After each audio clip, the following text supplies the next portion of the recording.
Всем мира, друзья! Сегодня начнем разговор о религиозной политике Российской империи XVIII века в отношении нехристианского населения. Алга. С реформ Петра I начинается не только новая история России, но и новый этап истории взаимоотношений государства, православной церкви и ислама. Инициатором такого поворота отношений выступила православная церковь, которая уже в конце 17 столетия настойчиво ставила перед царями задачу ужесточения борьбы против иноверцев, подразумевая под этим христиан-раскольников, католиков, лютеран, а также мусульман и верующих иных конфессий. Наиболее образная позиция православия в этом вопросе получила отражение в завещании патриарха Московского Иоакима, составленного 17 марта 1690 года, в котором он призывал государя не допускать православных христиан дружить с еретиками, иноверцами, латинами, лютеранами, кальвинами и безбожными татарами, не давать иноверцам строить свои мольбища, а которые уже построены, разорить, татарам мечети не давать строить нигде. Просветительская деятельность русской православной церкви в Поволжье в первой четверти 18 столетия связана с именем казанского митрополита Тихона, который прибыл в Казань 4 октября 1700 года из Царской и Подонской епархии с указом призвать к христианству и просвещать святым крещением черемисский народ в Уржумском, Яранском, Царево-Саранчурском и Царево-Кокшайском уездах, обнадеживая его великого государя милостью и льготными годы. Монастыри продолжали играть важную роль в распространении православия среди иноверцев. В Поволжье в миссионерских целях по инициативе митрополита Тихона был построен в 1712 году Болгарский Успенский монастырь среди татар на отводном древнем царственном болгарском мусульманском запустелом городище. И в древней палате сделана церковь и построены привычные к общине службы. По мнению Корсакова, главными проводниками монастырской колонизации на луговой стороне Волги стали Седмиозерский, Раивский и Спасско-Преображенский монастыри, а на горной стороне Тетюшский монастырь. По поручению митрополита Казанского активной просветительской деятельностью среди марийского народа стали Алексей Раивский и его отец, которые с 1701 по 1705 годы крестили 4683 черемис, и для них за казенный счет построили 7 церквей. Христианизация татар-мусульман сопровождается усилением духовного насилия и экономического принуждения. По указу Петра от 1704 года было велено особызов данные деньги сбирать с мечетей и с кереметей, переписав, сколько у которых мечетей в приходе будет мужеско и женско пола, и вдовцов, и холостых, и вдов, и девок, и сбирать те данные деньги с женатых со всякого человека по 3 деньги, со вдовцов и из холостых и с малых ребят, со всякого человека по 2 деньги, с замужних жен по 3 деньги, из жены, со вдов и с девок по 2 деньги с человека на всякий год. В 1704 году башкирам приказано было строить мечети по образцу православных церквей, а религиозные обряды приблизить к православным. При совершении обряда наряду с муллой должен был присутствовать православный священник. Было приказано, чтобы при женитьбе был один татарский аббес, а другого русского попа, взяв, венчали. А умерших погребали у мечетей, вопреки мусульманским обычаям, и установлены были новые налоги со свадеб с мечетей. Особой податью было обложено все мусульманское духовенство.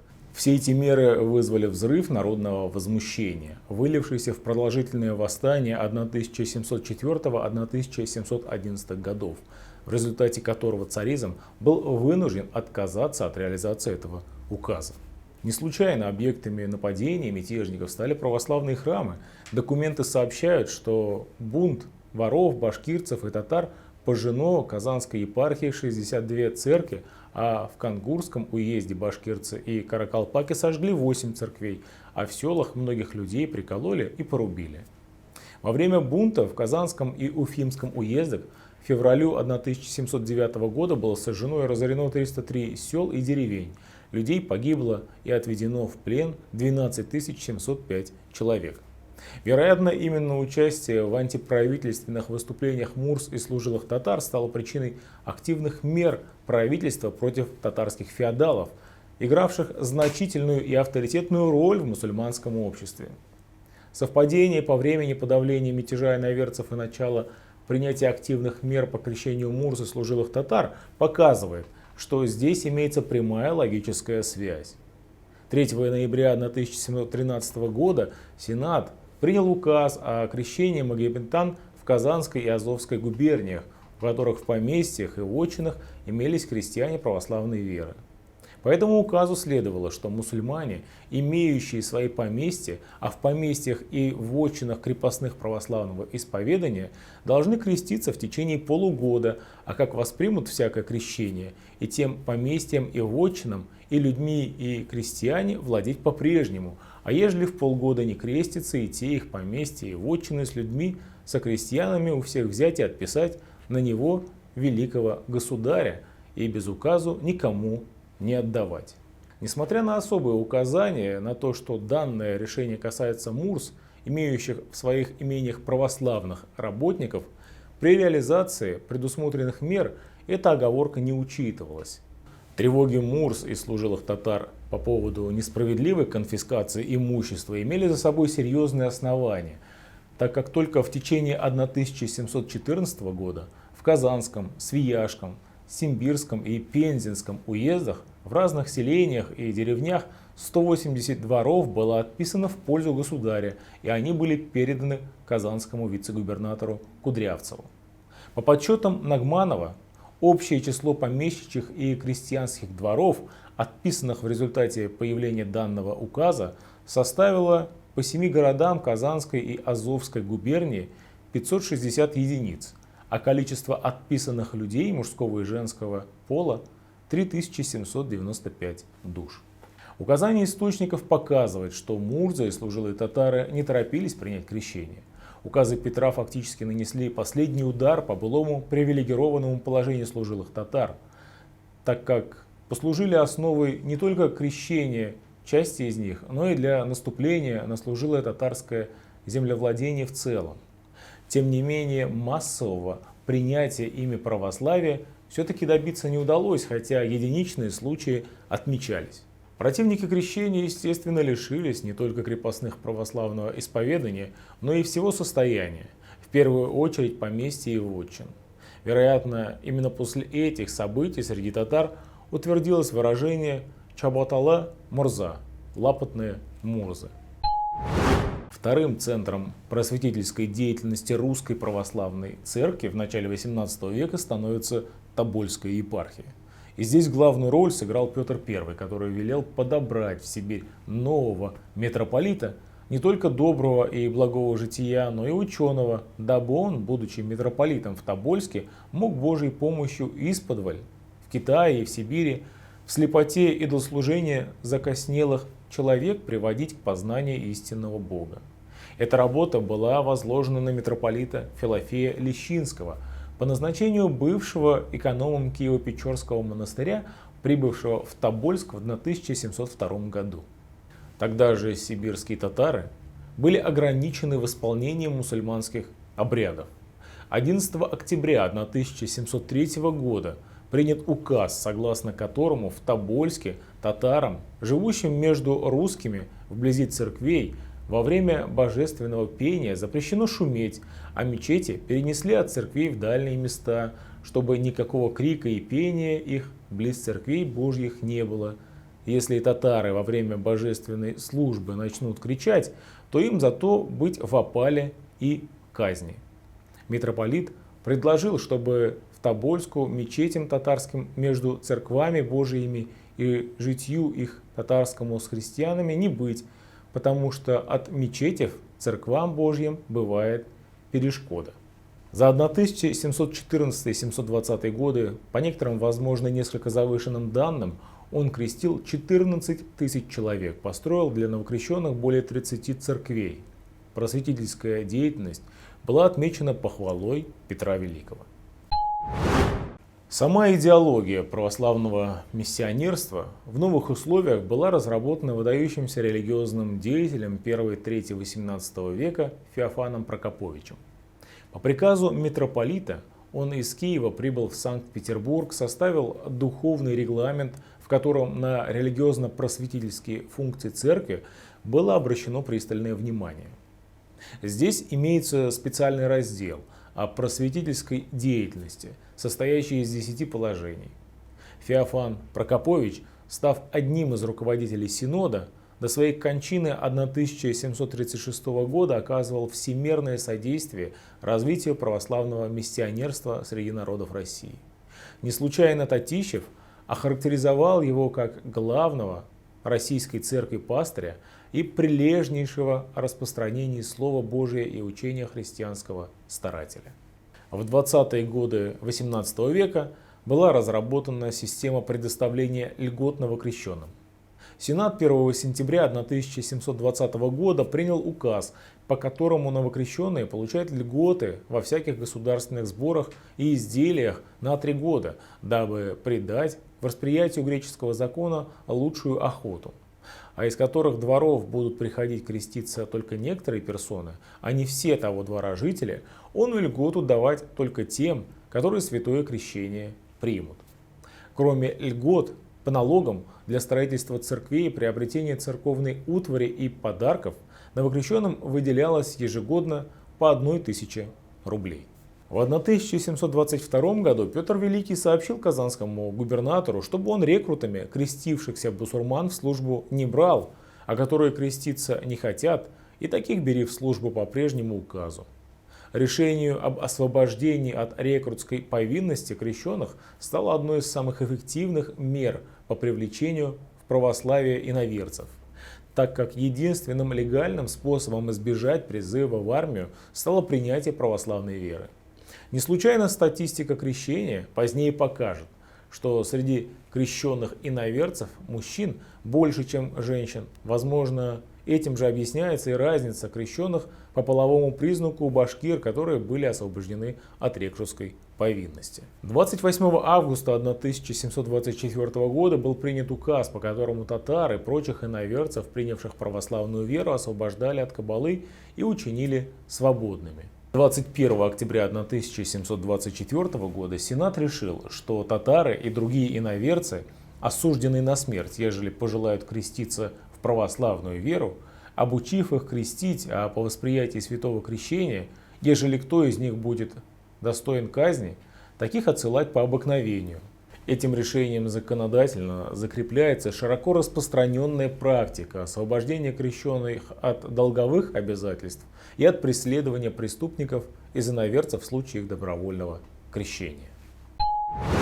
В октябре 1721 года Синод потребовал от митрополита Тихона объяснения, почему магометане, принявшие христианство, отпадают от него, и не происходит ли это от действий светских властей, которые обременяют новокрещенных тяжелыми податями.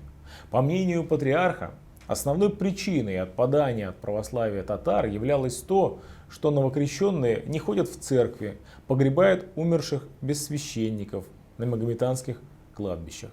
Тогда же он предложил некоторые новые меры, которые способствовали бы укреплению православия у новокрещенных татар.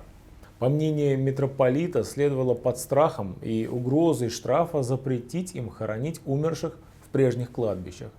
Умерших хоронить только вместе со священником, а прежние кладбища сравнять. В новокрещенских деревнях построить церкви и контролировать их посещение в воскресенье и праздничные дни. Под особый контроль брались дети новокрещенных, которых награждением предполагалось привлечь к изучению словесной грамоты. Священнослужители должны усилить контроль за соблюдением церковных обрядов. Практиковать внезапный контроль для того, чтобы новокрещенные всегда были в страхе за отступление от канонов, а переход к православию стимулировать награждением. Митрополит Сильвестр регулярно совершал поездки по деревням новокрещенных. Каждая поездка оставляла у казанского архиерея чувство неудовлетворенности тем, что татарских новокрещенных в религиозном отношении христианами считать можно только условно. Об этом наглядно свидетельствует его поездка в деревню Абди Казанского уезда Зюрийской дороги. Он писал, что татары деревни Абди были просвещены еще святым крещением первым святителем края Гурием. Прадеды и отцы их просвещены по взятии Казани лет 170 тому назад. А по-русски говорить, как прадеды отцы их не умели, так и не умеют. Молитву Иисусу творить мало знают, и то не всю. Крестное знамение воображать и закон христианский в твердость исполнять и содержать от неучения и непризнания не умеют. Митрополит предложил построить в деревне церковь, а по возвращении в Казань поручил иеромонаху посетить другие инородческие деревни, где можно построить церкви или часовни. Несколько позже было принято решение о переселении в эту деревню русских. Результатом такой деятельности стало полное обрусение данного селения. Несмотря на значительные усилия православной церкви во второй половине 20-х годов 18 столетия, число крестившихся инородцев постепенно сокращается. Если за 1719-24 годы было крещено 2184 инородцев, то в 1724-30 годах только 811.